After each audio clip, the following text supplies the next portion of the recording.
Hey, what's going on, guys? It's Sam or xJawz, and today I'm bringing you guys another episode of Shoutout Sunday. This one right here is some gameplay from a commentator who's actually not with me in this commentary right now. I needed to get this video up as soon as possible. I've been consumed with Modern Warfare 3 for the past couple days, so I wasn't able to get a hold of him last minute when I wanted to do this commentary. But nonetheless, I wanted to showcase his gameplay because this is an amazing gameplay that he got in response to the challenge that was issued by the Palestinian 2 weeks ago. And soon enough, this gameplay is not going to be very relevant because people are all waiting for Modern Warfare 3 content.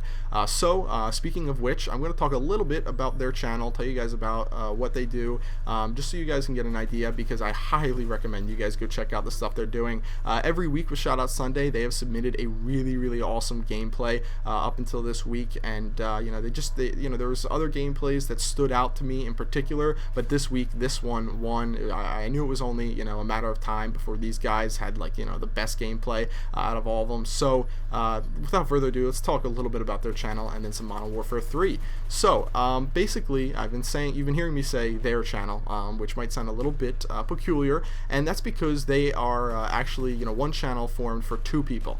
So these guys, Daniel and Scott are their names, are two guys who are friends with each other in real life, hang out with each other and all, and they decided to start a channel together, and I think that's really awesome.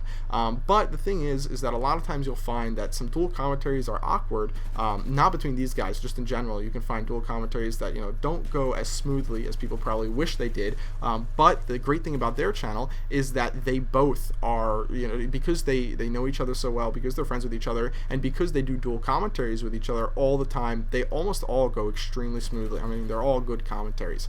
Another thing that obviously makes it great is that they're both incredible players. Both of them have great kill-to-death ratios and are constantly getting 100+ games. I really like the stuff they put out on their channel. It's all really great gameplay, but yet they don't emphasize only on talking about gameplay, because obviously they know each other. They have their social lives and all that are intertwined because they know each other in real life. So they have so many other things to talk about on the channel. So I think it just works out pretty perfectly and allows them to make great commentaries on the regular. They upload each of their videos. It's not always from one person, so it's cool, and they play with each other a lot. So oops, I just hit my desk. But yeah, so everything that they do is great, and I'd recommend you guys check them out. So with that out of the way, let's start talking about some more Modern Warfare 3 stuff, because I know you guys are excited to hear about it. You guys will be happy to hear that I am enjoying Modern Warfare 3 more and more every time that I play it. At first I was a little bit upset with the game. You guys know this, and I'm not going to go there, not going to start talking about all that again, but I wasn't enjoying it 100%. And in retrospect, I need to admit that it was probably because I wasn't doing very well. I was upset the fact that I was on a 1 and 2 bar connection the entire time, and I was finally able to fix that last night, so only like 24 hours ago, and since then I've been absolutely loving the game. I've been developing, or I've been discovering the good classes. I've been developing a better understanding of how the game works and how you should play it. I've been doing all that, and my experience in the game now is becoming much more pleasant. Modern Warfare 3 has some things in it that are really great, that are subtle. You might not notice it, you might not pick up on it, but the fact that they made the kill streaks higher, and I spoke about this before in my last video, is honestly a great thing. Now the 17 kill streak Osprey Gunner and the 12 kill streak AC-130 and the all those different kill streaks that are really high aren't like super incredible kill streaks. That's the truth. You can still shoot them down the same as ever before. I'm pretty sure. I don't think any of them have more flares. The Stinger missile is in Modern Warfare 3, so they're just as easy to take down, but they just don't seem to do as well. And normally I might hate on that. I might say, this sucks. It's a bad kill streak. I wish they were better. I wish there was the Blackbird. I wish there was the Modern Warfare 2 chopper gunner or anything like that. But the truth is what this does is it allows the game to have a much bigger emphasis on gun play, and that's really awesome. The fact that so many more people are concerned with using their weapons to kill people and not concerned with acquiring kill streaks to build on other kill streaks to get the biggest kill streaks and use those to kill people is a really good thing, because in Modern Warfare 2, players knew that if they could use hardline and sit back with an ACR that had no recoil or FAMAS, they could build up to a Predator missile, which could get them a single kill, and then they could get another kill, or they could get a double kill, and get to a Harrier, and then they could use the Harrier to get them to a chopper gun or AC-130. And because it was so easy to get those really, really, really good kill streaks in that game, you constantly were having air support in the air. Whenever you were playing a game, there was always one guy who could manage to put together a 4 kill streak and got lucky enough to turn that into a 9 or an 11 kill streak.